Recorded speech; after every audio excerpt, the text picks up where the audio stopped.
Hey everyone, I hope you're taking it easy and your day has been great thus far. For this video we'll be going through an unboxing and review of the Studio Series Deluxe Class Airazor. And Airazor is the 97th release within the Studio Series line, and this particular version of Airazor is in the upcoming movie Transformers Rise of the Beasts. So, continuing on with the Rise of the Beasts and weird Beast Wars type of thematic theme. Here we have the front of the Studio Series Airazor, sporting a very nice image of Airazor in her beast mode. Very techno-organic looking. Very nice, and I just realised she's even sporting the Maximal logo on the underside of her chest. Whether the actual figure does that remains to be seen. We do see the Airazor figure there with the plastic windowless plastic window? Question mark. That's pretty cool. So that's the front of the box, the usual Studio Series design. Shot of Airazor's head in her beast mode, and then another shot of Airazor. I don't know, the more I look at it, given it's the techno-organic look, I almost feel at some point in time they just need to do a redeco as Silverbolt from Beast Machines. And then we actually might get a decent Silverbolt figure. So that's the front and side of the box. In terms of the back of the box, Airazor in Beast mode and Robot mode, 23-step conversion. We do have a nice backdrop included, and in terms of the little blurb, Airazor leads the Autobots to the Maximal lair. So, no doubt Airazor's probably gone scouting, especially with a bit of a label of Peruvian jungle discovery. Now, I'm going to say it right now, I have a feeling Airazor will be a heavy retool of her War for Cybertron figure. That's my current guess. I know I've seen images around here and there, but I've tried to not delve into it too much, knowing that I was going to do this. So, box we've now looked at. Time to open up Airazor and start having a better look at everything included. And with everything out of the box, what do we have? We have the usual manual, oddly enough in blue. That intrigues me. Don't know why, because usually it's red. So we have manual in blue, we have Airazor, two little accessories which will mount on the forearms, and we do have the Scenic base, which is currently off camera. So with that being said, so here's the Scenic base, so the Peruvian jungle / Maximal layer, and I feel just looking at this backdrop, this has probably been seen in the trailer shots with Optimus Prime coming out of the water and things like that. So it's very nice in terms of what Airazor looks like with the backdrop. A little bit crude, I know, but that's not too bad. No idea if this backdrop would work well with her in her beast mode, but robot mode doesn't look too bad. But yes, a little bit crude. I would definitely pose her a bit more to make better effect of the backdrop. So that is the backdrop. Always nice that we get these included, even though they do take up a bit of space, especially if you've been collecting Studio Series for a while. Okay, Airazor, we will come back to you in a second once I figure out where to put you. In terms of your manual, so there's the step about adding them to the forearm, which we have seen once before. In terms of the beast mode, well, in terms of the transformation, so the wings definitely do appear to be a bit more visible, unlike the War for Cybertron version of Airazor. And it also looks like the feet should actually be the other way.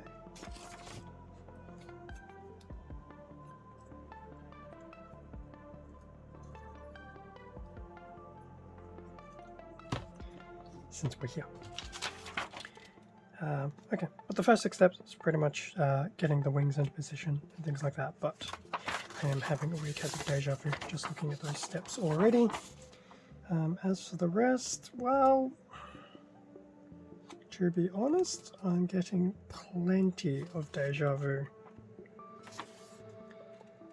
And with that being said, I will probably have a link to the War for Cybertron Airazor and Terrorcons figures, probably as cards, because they're basically the exact same mold. Well, I'll take that back. They're the same mold, but there's definitely been some retooling here. I do believe this version of Airazor is now taller. So that was the manual. I potentially will not need that later. So before we look at Airazor, so we'll just look at one of the little accessories. So a much more smaller and simplified version of the ones that War for Cybertron Airazor came with. That's okay, but in terms of attachments, it's pretty much into the forearms like so, just like we've seen before, and there you have it. Now in a way, having these ones being a smaller profile actually does look quite nice, to be honest. And in fact, I'll actually keep them on because I don't feel they're going to get in the way too much. So now that we've had a look at the accessories ever so quickly, now Airazor.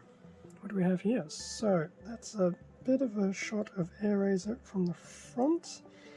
And I have noticed the joints do feel a bit stiff, which for Airazor is actually probably a good thing. So there's a shot of Airazor from the front. Airazor from the side. Now, I will admit, I'm not too sure what to do with the wings, so I'm just leaving them like that. In fact, are these actually supposed to tab in, maybe? Not really. Anyway, Airazor from the side, the back, the other side, a close-up of the main torso and the head detailing. The head detail and the sculpt is quite nice. Do I feel like I can recognize bits of War for Cybertron Airazor in there? A little bit. But overall not too bad. In terms of colours, feels like it's a bit of a goldish colour scheme. Which is still very nice. We've got a bit of this olive green maybe in some of the wings. Silver throughout the body, just to break up some of the colours. And as for the non-metallic colour, what would I say it is? Tan maybe? A very earthy and neutral colour palette, to say the least. But that's very cool. Before we get too carried away, Airazor, can you actually stand on your own 2 feet? The answer is definitely yes, but I'm not going to make any attempts to do any dramatic posing, at least not now. So standing okay, colours that we've had a look at, we've had a bit of a close look at your some of your detailing. Speaking of detailing, I did spot a Maximal logo. Now, articulation. Let's see if we can try and keep this relatively quick. In terms of the kibbling, I will make a comment of it now. It is the wings. Now, this version of Airazor does want to do things a little bit differently from the previous one, so it's not terrible kibbling. I'm still yet to determine how Airazor is meant to have the wings in this iteration, but the wings are definitely there. Definitely could be worse, but they're not too bad. It's definitely still usable. Random bits of, probably bits of the paper wire. Anyway, articulation. So her head will struggle. Her head can do 360, I think. definitely a bit of a struggle because the bottom of the head will start impacting other bits of the shoulder area. So you can definitely do it, but it's not easy. But that's good to have that head rotation. There's a little bit of, well, there's definitely some tilting up, not so much tilting down per se, which isn't too bad. So you can definitely pull off a few different posed head positions, which isn't too bad. The wings will definitely have all sorts of movement.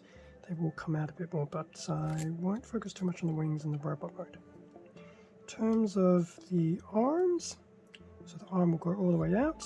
The arm can do a full rotation at the shoulder joint, which is surprising given that the parts of the wing are also right there. So the arm will definitely be able to go up and down. Now this is actually all molded one piece. It's actually not a loose shoulder piece that will move up and down, which I think was evident in her War for Cybertron figure. We do have a 360 just above the elbow. And speaking of the elbow, we do have your usual 90 degree there.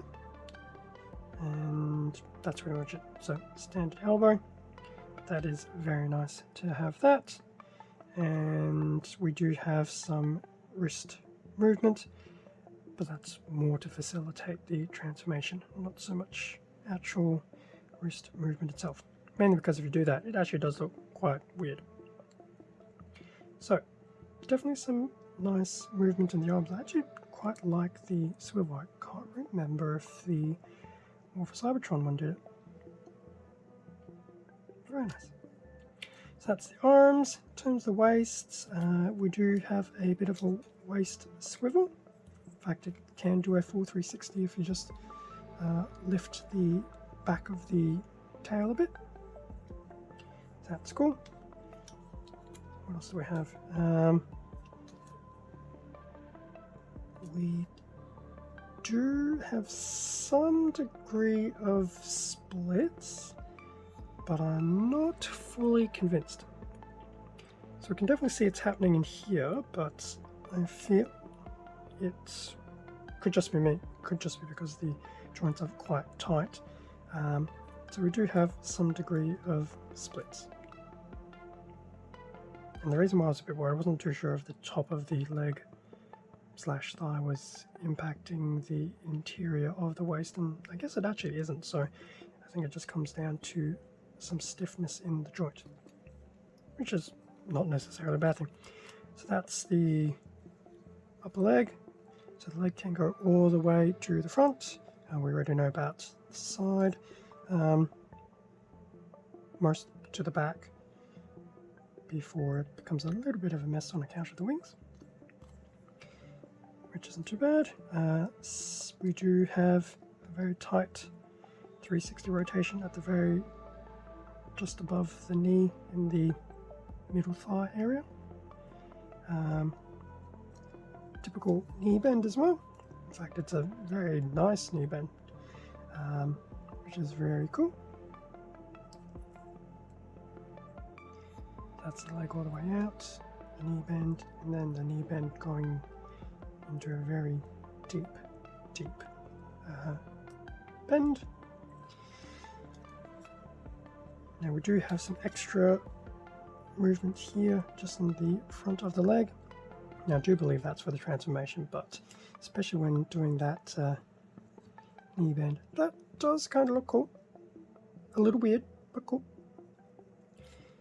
And the leg will sit in a wall socket, so we can rotate those legs around.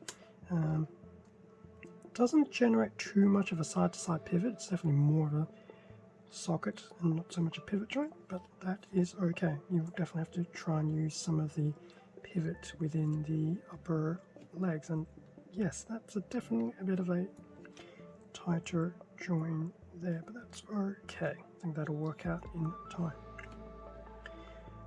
So that was a semi-quick look at the articulation for Airazor in her robot mode. And the reason why I'm doing this right now is because I do want to see how stable some of those joints are, and I do feel it seems to be an improvement over the Wolf of Cybertron figure. With that being now done, I'll transform Airazor into our beast mode. We can have a quick look at her beast mode, and then I will do my final thoughts. And with Airazor now in her beast mode, yes, Airazor definitely feels like a retool of the original Airazor Wolf of Cybertron Deluxe figure. It's definitely not in terms of the figure, it's definitely not an exact copy. You can feel the retooling in some areas, but we'll get to those in a minute. So, Airazor, a bit of a front view from the bottom, from the top. And I will admit, the top actually does look very nice, especially with the techno-organic look.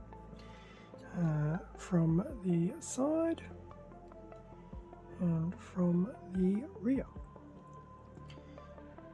So I guess if we just have a quick look from this perspective, colors wise, so we do get to see a bit more of this nice green coming through, which is a very nice way to separate some of the colors. Definitely some very nice detailing in the wings. The wings have definitely been redone since Beast Wars, Airazor, and even Terrorcons, but I find these wings definitely aren't too bad. The gimmick is still the same, so the wings, well, the very end of the wings can fold back in like that. We do have some multiple points of movement within the wings themselves. I won't go through too much of them. But you can definitely do some more relaxed type of poses. You can open the wings completely out like this. So that is very, very, very nice. So the wings, definitely a very good feature here. And that's just another shot of the underside of the wings. We do have the head in that nice techno-organic look, and the beak does open as well. Sadly, there is no Maximal logo on the chest because, well, we've seen this type of chest design before. Plus, that is also the back of Airazor's head.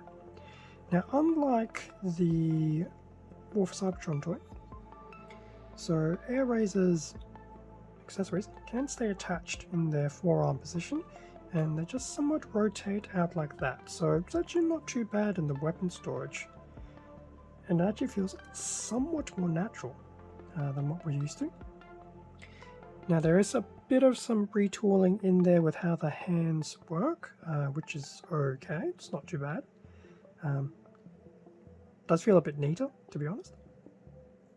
The legs still the same, and I feel having some of these very oversized legs seems to address one of the issues that Airazor had, and even Terrorcons had, and that was, one, the ankle, and two, with the smaller feet to body ratio, it was easy to lose balance. So I think with these, balance is definitely no longer an issue. So that's a bit of a look at Airazor from a few different angles. Colors, as I mentioned, are still the same from what we've seen in the robot mode, which is still nice. Some of the details we've looked at, articulation, well, the only real articulation is pretty much the wings, which we've had a look at. The head, which can also swivel around as well. So it is nice that the head actually has articulation, so in a more proper flight mode, the head can look forward, and when a bit more of the crouched, perched mode, the head can come down. So I always quite enjoyed the articulation in the head. And as for the feet, so we do have this little section here that does help with that articulation. So when flying, I guess the legs will just happily do that, and when perched they will come out like so. Because that's the ball socket in there, those feet can move around at the ankle area. We also do have some of that knee bend as well, so if you want to do a bit of a sweeping type, well, not a sweeping, but whatever you would call that type of, probably helps to be in the camera, that type of movement. It does look a little weird though. It's almost like the bird is trying to do a bit of a semi-squat, but that's okay. But that's if you use some of that knees for some additional articulation. But otherwise, it's pretty much just the bottom of those leg area and that. So I won't spend too much more time on this because we actually have seen this a few times. I'd definitely say look back at some of the previous videos of Terrorcons and Airazor from their Hasbro versions, because it's pretty much a rehash of all that. But I do feel stability has definitely been addressed a lot more in this version, which is very cool.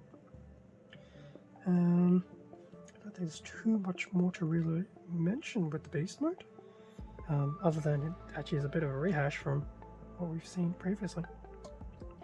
So, Airazor, you can go there. Now, before I get into the final thoughts, the transformation, I'm pretty sure I did mention it ever so quickly. It's pretty much just a rehash of what we've seen before in the previous video, so definitely retooling is pretty much the key word here. So with the manual back in the view, so final thoughts. What I think of the robot mode. The techno-organic detailing is definitely very nice to see on this one, and it does align quite well to the movieverse. I feel it has made some additional improvements over the original Deluxes from War for Cybertron. I feel the arms feel a bit better. There's a little less shoulder kibbling. The feet, irrespective of their oversized nature, I do feel has addressed stability a lot, and the ball socket does seem to be much more robust than previously. So I actually do feel I could stand Airazor up in her robot mode and not have her fall down at the drop of a hat. So I think that's actually been a really good change. The reduction in size of the forearm weapons is nice. It does seem to, I wouldn't say make it look sleek, but it just does flow well with this version of Airazor. The colors are nice. So overall, I would say from a robot mode perspective, pretty good. Definitely some enhancements over previous iterations of this mod. And I think if there are going to be any concerns, will probably come up when I start doing some of the dynamic posing photo shoots and shorts. But at this moment in time, I didn't think there was anything overly too weak. I can't really say joint stiffness is a weakness. I mean, in a way, in this case, it's actually a good thing. So yes, robot mode, not too bad. As for the beast mode is still aligned to what we've seen before, so there's nothing really new and interesting other than the change in the techno-organic look. The colors do look a bit nice. I'm still not too sure about the feet in this case. They're a blessing, but they do feel oversized. But I think that's just one of those type of take it or leave it. I'm giving you better stability to be somewhat oversized, so it's not too bad. It's not the end of the world, but it does feel a little bit weird. Some of the retooling hasn't actually been too bad for the beast mode either. Granted, that's just mainly in the torso. Probably just to ever so slightly upsize it. I will try and do at least a short with both the Airazors together, just as a bit of a comparison, because it'll be very interesting to see the two together.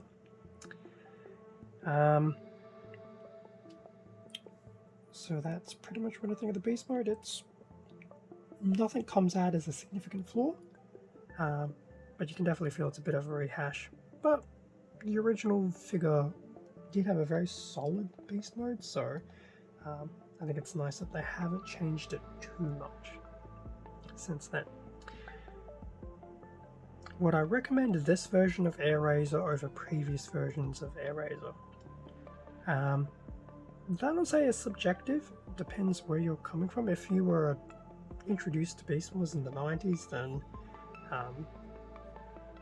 definitely getting the previous one would have been the best thing to do because it keeps you in theme with that. This one's obviously more of a representation of the Rise of the Beast, so I think it'll come down just to a different demographic of where you've come into the whole universe of things. It's still a very solid toy, and as I've mentioned a few times already, there have been some improvements over the previous versions of the mold, which I think will definitely give it a lot more stability, make it a bit more robust in certain things, such as dynamic poses, so that'll be very interesting to see when the time comes. I'd say overall I would still recommend grabbing Airazor. One for the whole Rise of the Beasts type of line. I will say, because it is a retool, I will fence it as to whether it should have been in the Studio series. War for Cybertron, the figures were definitely very nice, but as a retool, and especially compared to the likes of Voyager Cheetor and even Battle Trap, I wouldn't exactly say this figure of Airazor would suit the Studio series. In terms of visual look, it does, but I think some of it's neither here or there, but that's my general thoughts on that one. Visually, it suits the Studio series line, but I think some of the other aesthetics, they're just a little bit under the standard average for Studio series, especially after looking at Cheetor. Although in saying that, Cheetor had a very simple transformation, and that was also intuitive, so who knows, maybe it's just one of those things. When Brinox and Primal come out, it'll be interesting to see how that comes along as well. Although, to be honest, looking at some of the figures for Primal, there's been a lot of callbacks to his particular War for Cybertron toy as well. So anyway, we'll see how that all works out as time goes on. But overall, it's still a pretty solid and robust figure. I don't regret picking it up. I definitely think some of the photography and things like that will definitely be easier to do this time around, so I think that'll be a blessing. And obviously, as the line fills up, it will be nice to have a full Maximal contingent from the Rise of the Beasts. So that'll bring us to the end of the unboxing and review video. Yeah, not a bad toy, but a little bit of the rehashing is starting to become a bit apparent, and it probably doesn't help that I've looked at Beast Wars for the last few months, so that's probably now leading into maybe some I don't want to say Beast Wars fatigue, but at least with the figures, particular molds, starting to get into a little bit of fatigue in that sense.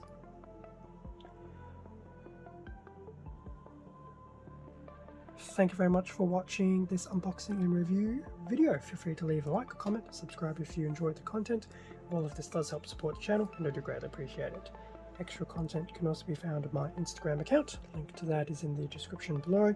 I'll also have some parallel shorts and things on the community post as well to coincide with this.